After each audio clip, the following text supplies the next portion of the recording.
তো বন্ধুরা সবাই জানে ফেসবুকের নাম কীভাবে চেঞ্জ করতে হয়। তারপর নতুন করে আমি আবারও বলতেছি, যারা না জানে তাদের জন্য আসলে ফেসবুকের নাম কীভাবে পরিবর্তন করে। ফেসবুকের নাম পরিবর্তন করা একেবারে সহজ, মাত্র 2 মিনিটে আপনার ফেসবুকের নাম আপনি পরিবর্তন করে ফেলতে পারবেন। তবে এখানে একটা ইম্পর্টেন্ট কথা বলে রাখি, আপনারা যারা নতুন ফেসবুক আইডি করেছেন, অনেকেই ফেসবুক আইডি করার 2-3 দিন পরে বা 1 সপ্তাহ পরে নাম চেঞ্জ করতে চান। এটা কিন্তু সম্ভব না। আবার ফেসবুকের আইডির কমপক্ষে 3 তাহলে কিন্তু আপনি আপনার ফেসবুকের আইডির নাম পরিবর্তন করতে পারবেন না। তো চলেন আজ ফেসবুকের নাম কীভাবে পরিবর্তন করব সহজে আমি দেখা দিচ্ছি। আমার সাথে ফলো দিয়ে আমার সাথে থাকবেন, এবং যদি ভালো লাগে আমার এই ভিডিওটাকে সবাইকে শেয়ার করে দেবেন। তো আমরা কথা না বলে চলে যাচ্ছি মূল কাজে যেতে হলে আমার ফেসবুক আইডিতে যেতে হবে।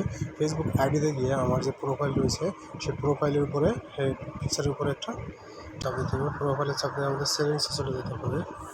সেটিংসে যাওয়ার পরে এখানে দেখা যাচ্ছে আমার পার্সোনাল ডিটেলস চাপ দিতে হবে। সেখানে আমার